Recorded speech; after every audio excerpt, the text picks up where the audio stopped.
Imagine isso. Você está perdido na floresta amazônica. Ao seu redor, tudo é verde, árvores gigantescas, vegetação densa, umidade no ar tão alta que você pode sentir. Suas roupas estão encharcadas de suor, o chão está úmido, há poças de água por toda parte. Você pode ouvir o som de água pingando das folhas. A Amazônia é a floresta mais úmida do mundo. Recebe 2.000 a 3.000 milímetros de chuva por ano. Alguns lugares recebem mais de 4.000 milímetros. Para comparação, São Paulo recebe cerca de 400 milímetros. Londres recebe 600 milímetros. A Amazônia está literalmente encharcada de água. E ainda assim, você está morrendo de sede. Por quê? Porque estar cercado de água não significa ter acesso à água potável. A maioria da água que você vê na floresta não é segura para beber. Poças no chão contêm bactérias, parasitas, protozoários.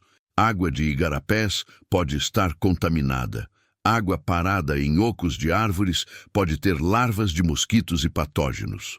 Beber água contaminada na Amazônia pode causar diarreia severa, disenteria, giardíase, leptospirose, febre tifoide. Em situação de sobrevivência, sem acesso a tratamento médico, essas doenças podem ser fatais. Então você está cercado de água, mas morrendo de sede. Esse é o paradoxo da Amazônia. Mas povos indígenas e ribeirinhos que vivem na Amazônia há milhares de anos desenvolveram técnicas sofisticadas para encontrar e obter água potável. Técnicas que não requerem equipamento moderno. Técnicas que funcionam com conhecimento da floresta e observação cuidadosa. Técnicas que podem salvar sua vida se você estiver perdido na selva. Esta é a história do truque amazônico para encontrar água potável na floresta mais úmida do mundo.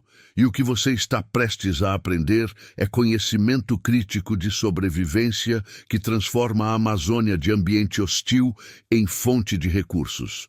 Deixe eu começar explicando por que encontrar água potável na Amazônia é tão desafiador. O problema não é quantidade de água, é qualidade. A Amazônia tem água em abundância, mas a maioria dessa água está contaminada com algo. Primeiro, a contaminação biológica. A floresta tropical é o ambiente mais biodiverso do planeta. Isso inclui biodiversidade de micro-organismos. Bactérias, vírus, protozoários, parasitas. Muitos desses micro-organismos vivem na água. Água parada é especialmente problemática. Poças, água em ocos de árvores, água em bromélias. Essas águas paradas são habitats perfeitos para mosquitos, que depositam larvas, para protozoários como giardia e entamoeba, para bactérias patogênicas. Mesmo água corrente em igarapés pode estar contaminada. Animais bebem dessa água. Animais defecam perto dessa água. Matéria orgânica em decomposição, folhas, galhos, animais mortos caem na água. Tudo isso introduz contaminantes. Segundo, há contaminação química. Em áreas onde há atividade humana, mineração, agricultura, pode haver contaminação com mercúrio, pesticidas, outros químicos. Mas mesmo em áreas pristinas, a água pode ter taninos de folhas em decomposição, tornando-a escura e de sabor amargo. Terceiro, há o problema de acesso. Mesmo que você encontre um rio grande com água relativamente limpa, como você acessa essa água? Margens de rios amazônicos frequentemente têm barrancos íngremes, vegetação densa, lama profunda, jacarés, piranhas, arraias. Acessar água pode ser perigoso. Então, o desafio é: como você encontra água que é potável ou pode ser tornada potável com métodos simples e que é acessível com segurança? Povos amazônicos desenvolveram múltiplas técnicas. Vamos explorar cada uma. A primeira técnica, e a mais surpreendente, é obter água de cipós. Sim, cipós. Plantas trepadeiras que crescem abundantemente na Amazônia. Mas não qualquer cipó. Cipós específicos que armazenam água limpa e potável em seus caules. O cipó mais conhecido para isso é o cipó d'água, também chamado de cipó-escada, ou cientificamente Dolichocarpus. Há várias espécies, mas todas funcionam de forma similar. Esses cipós têm caules grossos, 5 a 10 centímetros de diâmetro, que sobem pelas árvores. Dentro desses caules há água, não seiva, água, água limpa, fresca, potável. Como você obtém essa água? A técnica tradicional é: primeiro, você identifica o cipó correto. Cipó d'água tem características específicas. Casca relativamente lisa, não muito rugosa. Quando você faz um pequeno corte, sai água clara, não seiva leitosa ou colorida. O cipó geralmente sobe em espiral ao redor de árvores. Segundo, você corta o cipó em 2 lugares. Primeiro, você faz um corte alto, o mais alto que você consegue alcançar, geralmente 2 a 3 metros acima do chão. Depois, você faz um corte baixo, perto do chão. Por que nessa ordem? Se você cortar primeiro embaixo, a água no cipó vai subir por capilaridade e você perde a água. Se você cortar primeiro em cima, a água fica presa no segmento abaixo. Terceiro, você segura o segmento de cipó verticalmente, com a extremidade cortada apontando para baixo, sobre sua boca ou um recipiente. A água começa a pingar. Não é um jato, é um gotejamento constante. Um segmento de cipó de 2 metros pode fornecer 200 a 500 mililitros de água, suficiente para matar sede imediata. Quarto, você bebe. A água tem sabor neutro, às vezes ligeiramente adocicado. É fresca, é limpa, é potável. Essa técnica é usada por povos indígenas há milênios e foi validada por cientistas modernos. Pesquisadores analisaram a água de cipó d'água e encontraram que ela é microbiologicamente segura. Contagens bacterianas são baixas. Não há patógenos. É água potável. Mas há precauções importantes. Primeiro, você precisa identificar o cipó correto. Alguns cipós têm seiva tóxica. Se você cortar o cipó e sair líquido leitoso, colorido ou com odor forte, não beba. Descarte e procure outro cipó. Segundo, beba apenas água que sai imediatamente após o corte. Não deixe o cipó cortado exposto por horas e depois beba. A água exposta pode ser contaminada. Terceiro, use essa técnica com moderação. Cortar cipós mata a planta. Se você está em situação de sobrevivência, isso é aceitável. Mas não corte cipós desnecessariamente. A segunda técnica é coletar água de chuva. A Amazônia recebe chuva quase diariamente, especialmente durante a estação chuvosa. Água de chuva é limpa. Ela não passou pelo solo ou vegetação, então não tem contaminantes. Coletar água de chuva é simples em teoria. Você coloca um recipiente para capturar a chuva, mas na floresta você pode não ter recipientes. Então, povos amazônicos usam folhas grandes como coletores, folhas de palmeiras, folhas de bananeiras, folhas de helicônias. Essas folhas podem ter 1 a 2 metros de comprimento. Você posiciona a folha em ângulo, criando uma calha. Chuva cai na folha e escorre para a extremidade inferior.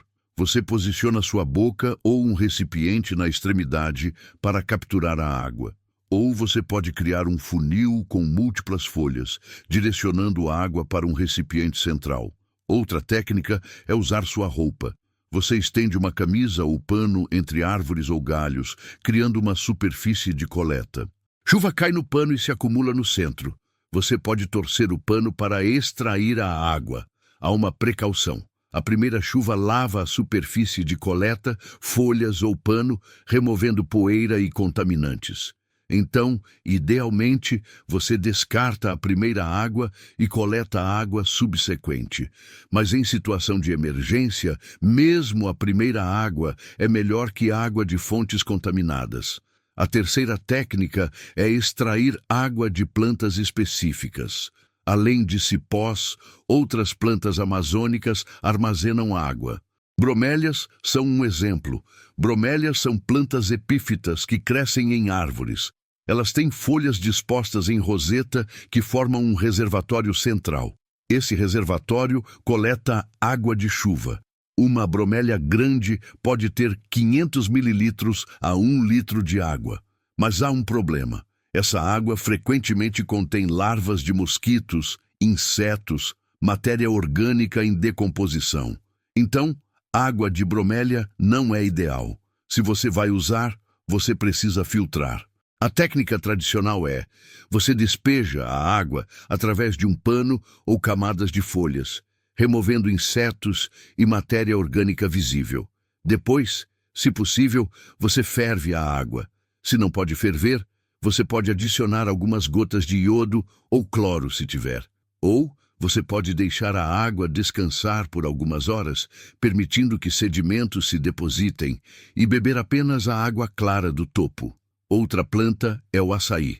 Palmeiras de açaí têm um palmito no centro. Se você corta a palmeira e remove o palmito, há água acumulada na base. Essa água é relativamente limpa, mas cortar uma palmeira de açaí mata a árvore, então isso só deve ser feito em emergência. Bambus também podem conter água. Alguns bambus amazônicos têm segmentos ocos que acumulam água de chuva. Você pode fazer um pequeno furo no bambu e drenar a água. Novamente, essa água pode conter insetos ou matéria orgânica, então filtração é recomendada. A quarta técnica é encontrar nascentes. Nascentes são pontos onde água subterrânea emerge na superfície. Água de nascente é geralmente limpa porque foi filtrada através de camadas de solo e rocha. Na Amazônia, nascentes são comuns, mas podem ser difíceis de encontrar sob vegetação densa. Como você encontra nascentes? Povos amazônicos usam múltiplos indicadores. Primeiro, observe a vegetação. Áreas ao redor de nascentes têm vegetação mais verde e densa, mesmo durante a estação seca. Certas plantas, como samambaias e musgos, crescem preferencialmente perto de água. Segundo, observe o terreno. Nascentes frequentemente ocorrem em encostas, onde a água subterrânea encontra uma camada impermeável e é forçada à superfície. Procure áreas onde o solo está constantemente úmido ou onde há pequenos fluxos de água. Terceiro, observe animais. Animais visitam nascentes para beber. Trilhas de animais frequentemente levam a fontes de água. Pegadas, fezes frescas, podem indicar proximidade de água. Quarto, ouça. Em floresta silenciosa, você pode ouvir o som de água corrente. Nascentes frequentemente criam pequenos riachos. Quando você encontra uma nascente, observe a água. Ela deve ser clara. Não deve ter odor forte. Não deve ter filme oleoso na superfície. Se a água parece limpa, você pode beber diretamente da nascente. Água de nascente é uma das fontes mais seguras na floresta. A quinta técnica é purificar água de fontes questionáveis. Se você não pode encontrar cipó d'água, coletar chuva ou encontrar nascente, você pode precisar usar água de igarapé ou poça, mas você precisa purificar essa água.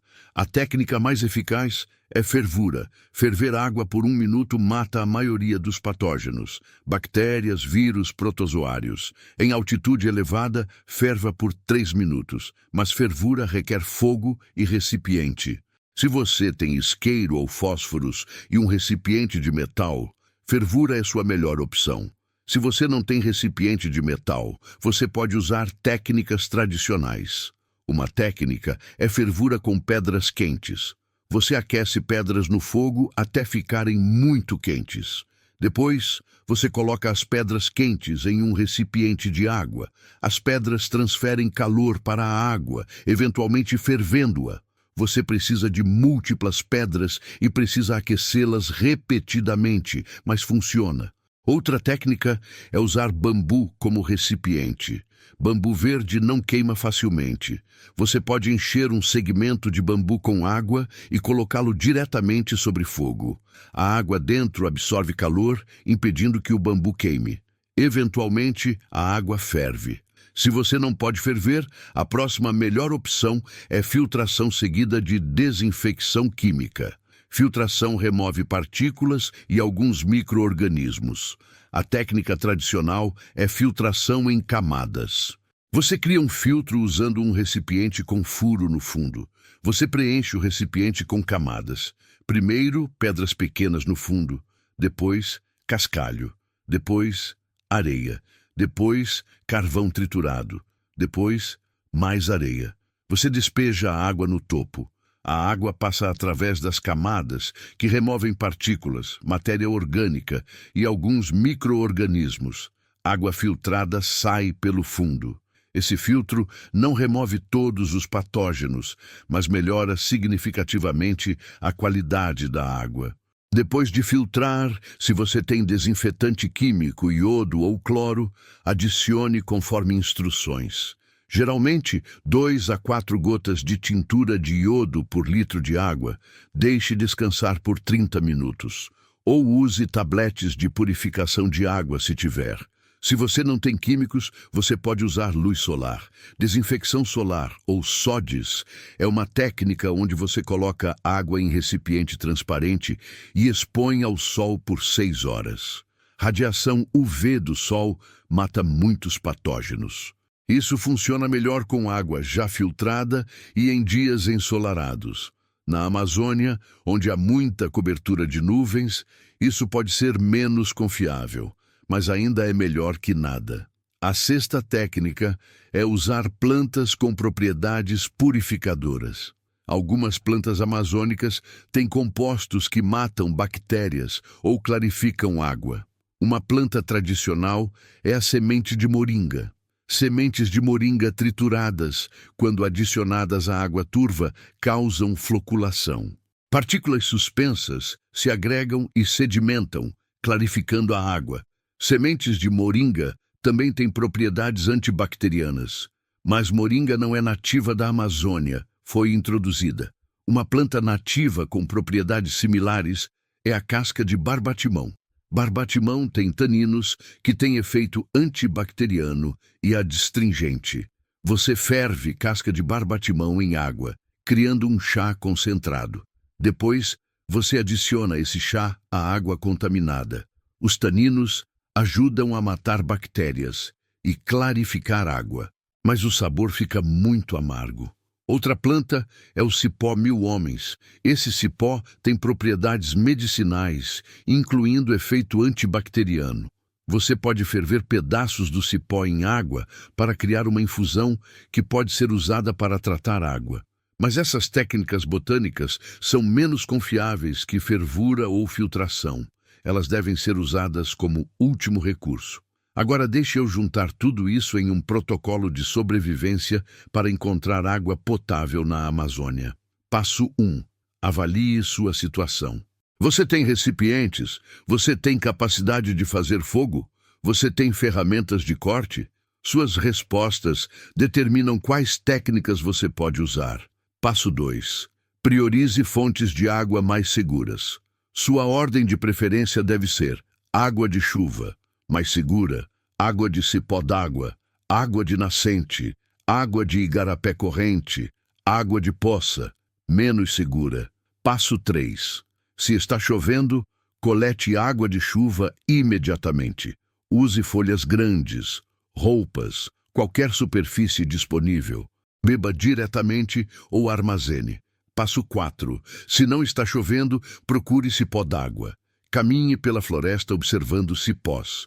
Quando encontrar um que parece promissor, faça um pequeno corte-teste. Se sair água clara, corte um segmento e beba.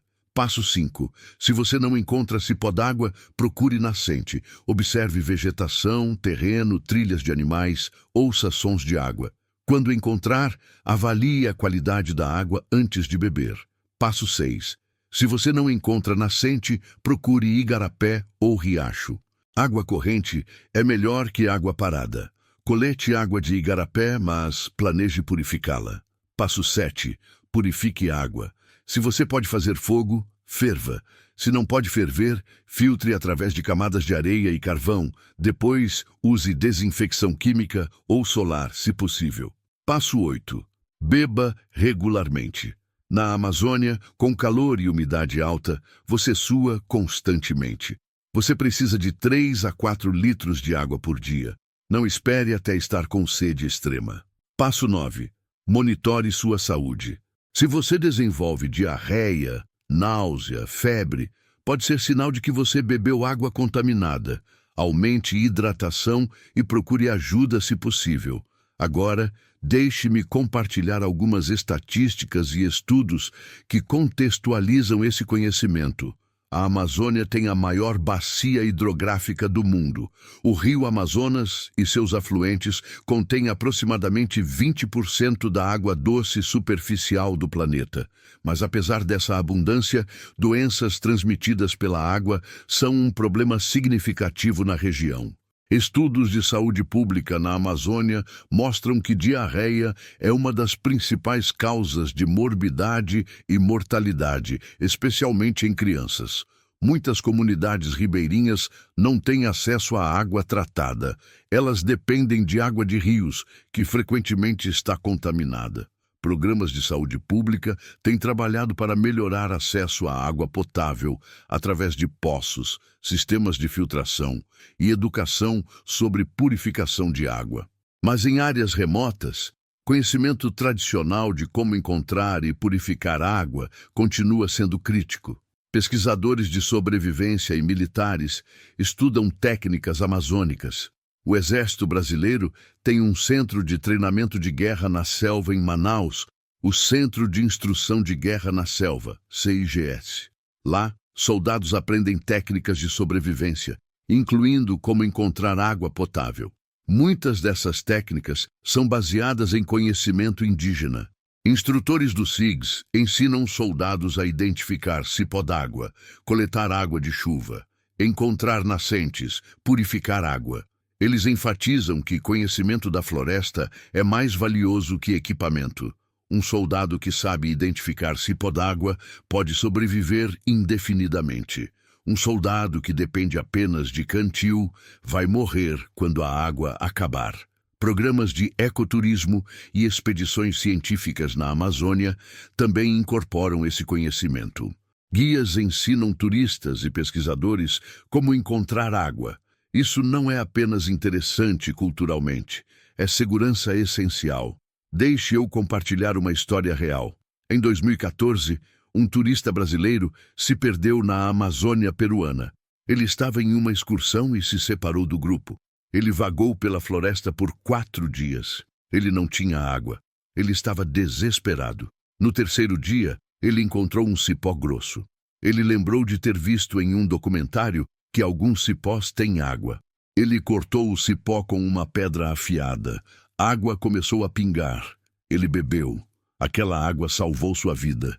Ele sobreviveu até ser encontrado por equipe de resgate. Quando entrevistado depois, ele disse que aquele conhecimento que ele tinha visto casualmente em um documentário foi a diferença entre vida e morte. Essa é a importância desse conhecimento. Não é apenas curiosidade, é a habilidade de sobrevivência que pode salvar vidas, e é conhecimento que está em risco de ser perdido. Povos indígenas que detêm esse conhecimento estão sob pressão. Desmatamento, invasão de terras, aculturação. Jovens indígenas frequentemente migram para cidades e não aprendem técnicas tradicionais. Se não documentarmos e preservarmos esse conhecimento, ele pode desaparecer. E isso seria uma perda trágica. Não apenas culturalmente, mas praticamente. Esse conhecimento tem valor real para a sobrevivência, para a ciência, para a sustentabilidade. Então, o que você pode fazer? Se você vai visitar a Amazônia, aprenda essas técnicas antes. Pratique identificar cipó d'água. Aprenda a fazer fogo. Aprenda a purificar água. Esse conhecimento pode salvar sua vida. Se você está interessado em sobrevivência ou bushcraft, estude técnicas amazônicas. Elas são algumas das mais sofisticadas do mundo, desenvolvidas em um dos ambientes mais desafiadores. Se você quer apoiar preservação de conhecimento tradicional, apoie organizações que trabalham com povos indígenas, organizações que documentam conhecimento tradicional, que apoiam direitos indígenas, que promovem educação intercultural, E compartilhe esse conhecimento. Fale sobre isso, ensine outras pessoas. Conhecimento que é compartilhado é conhecimento que sobrevive. O truque amazônico para encontrar água potável na floresta mais úmida do mundo não é um truque único. É um sistema de conhecimento. É observação cuidadosa da natureza. É entendimento de plantas, terreno, clima. É técnicas práticas desenvolvidas ao longo de milênios. É sabedoria que transforma a floresta de ambiente hostil em lar. E é conhecimento que todos nós podemos aprender e valorizar. Se você achou essa exploração fascinante, se inscreva no canal. Há muito mais conhecimento amazônico sobre sobrevivência, plantas medicinais, navegação, construção, que merece ser explorado e preservado. Conhecimento que é ao mesmo tempo antigo e surpreendentemente relevante para desafios modernos. E aqui está minha pergunta para você. Você já visitou a Amazônia? Você já usou alguma dessas técnicas para encontrar água? Você conhece outras técnicas tradicionais? Compartilhe nos comentários. Adoraria aprender mais sobre experiências e conhecimentos de sobrevivência na floresta. Até a próxima.